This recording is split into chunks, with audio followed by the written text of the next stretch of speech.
After all 10 కదా సాంబా, నీకున్న ఆశతో పోలిస్తే ఎంత? అప్పుడు 10, ఇప్పుడు 50. దాని చుట్టూ ఔటర్ రింగ్ రోడ్ వస్తుంది. 8,000 గజాలు బంగారం రాము.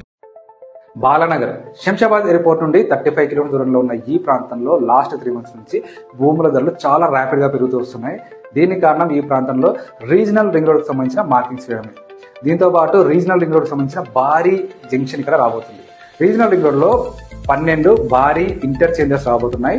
స్టేట్ హైవేస్ ని సెంట్రల్ హైవేస్ ని కలిపే విధంగా ఈ భారీ జంక్షన్ లను రూపొందిస్తున్నారు. సో ఇందులో ఒక జంక్షన్ ఈ బాలానగర్ ప్రాంతంలో రాబోతుంది. ఇప్పటికే బాలానగర్ ప్రాంతం అనేది ఒక పెద్ద ఇండస్ట్రియల్ ఏరియా. ఫార్మా ఇండస్ట్రీస్ కావచ్చు, హార్డ్వేర్ ఇండస్ట్రీస్ కావచ్చు, లాజిస్టిక్ ఇండస్ట్రీస్ కావచ్చు, సాఫ్ట్వేర్ ఇండస్ట్రీస్ కూడా ఈ ప్రాంతంలో ఇప్పటికే ఉన్నాయి. చాలా మంది ఎంప్లాయ్మెంట్ ఇక్కడ వర్క్ చేస్తున్నారు. సో ఇదే కాకుండా బెంగళూరు హైవేని 12 లైన్ గా కూడా మార్చబోతుంది సెంట్రల్ గవర్నమెంట్. సో 12 లైన్ గా మారబోతున్న బెంగళూరు హైవే